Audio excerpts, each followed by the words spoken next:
Bismillahirrahmanirrahim. Assalamualaikum warahmatullahi wabarakatuh. Oke, selamat datang teman-teman di podcast Strategic Planning.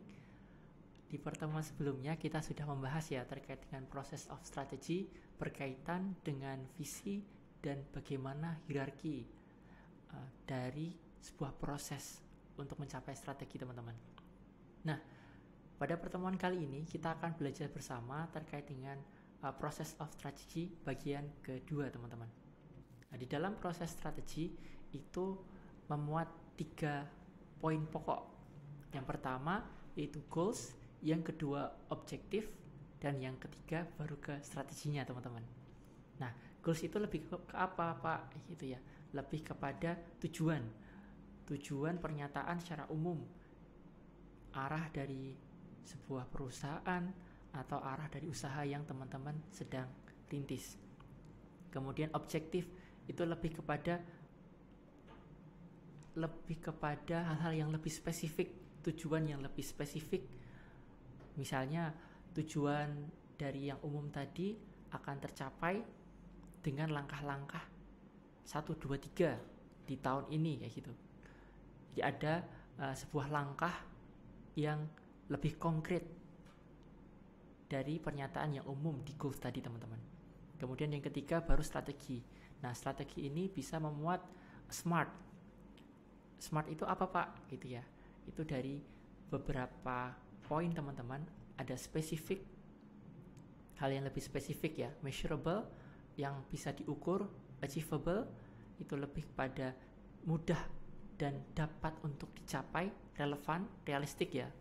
Harus juga untuk menyetarakan dari strategi itu yang relevan dengan usaha atau bisnis yang teman-teman jalankan sampai batas waktu, time bound.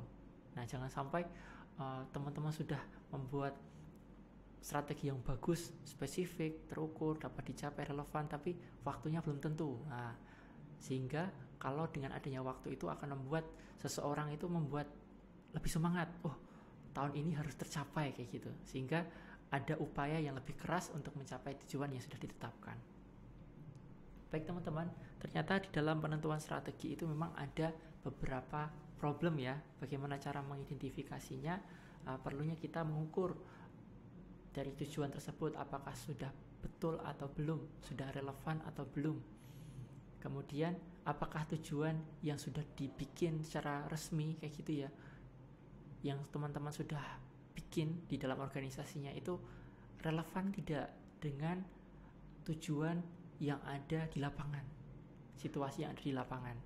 Kemudian bagaimana melihat perbedaan antara tujuan dengan level organisasi, kira-kira bisa nggak mencapainya kayak gitu ya. Karena level organisasi juga menentukan untuk mencapai sebuah tujuan.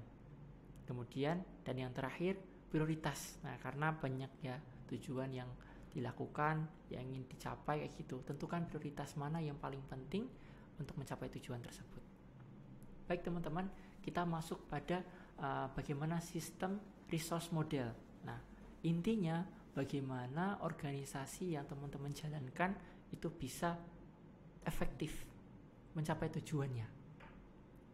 Nah, ada beberapa faktor teman-teman. Yang pertama yaitu beginning expertise. Itu lebih kepada bagaimana tawar-menawar, bargaining power, daya jual, effective environment scanning. Jadi bagaimana teman-teman memprediksi. Nah, bagaimana memprediksi lingkungan yang terus berubah. Nah, ini penting ya teman-teman ya. Kira-kira proyeksi di tahun 2023 di pertengahan dan di akhir itu bagaimana lingkungannya. Itu juga perlu untuk diprediksikan. Kemudian yang terakhir bagaimana mengadaptasi. Nah, lingkungannya sekarang bagaimana mengadaptasi agar bisnis teman-teman itu bisa diterima di lingkungan yang teman-teman sekitar usaha atau bisnis dari teman-teman, diterima masyarakat, diterima lingkungan, sampai di dalam penjualan baik produk maupun jasa itu bisa dinikmati oleh orang banyak. Baik, kita masuk kepada internal process approach. Jadi bagaimana pendekatan internal proses. Nah, kalau biasanya terkait dengan internal proses yang fokus di sini itu lembaga non profit, teman-teman.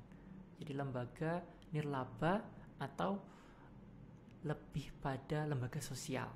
Sehingga yang diprioritaskan bagaimana meningkatkan moral, kemudian bagaimana memperkuat budaya yang ada, kemudian terkait dengan bagaimana memutuskan secara cepat, karena kan kalau organisasi sosial ya, bantuan-bantuan yang dilakukan harus lebih cepat. Karena apa? Biasanya ada yang membutuhkan bantuan ketika korban-korban bencana dan sebagainya. Itu kan sewaktu-waktu, sehingga keputusan harus dilakukan dengan cepat.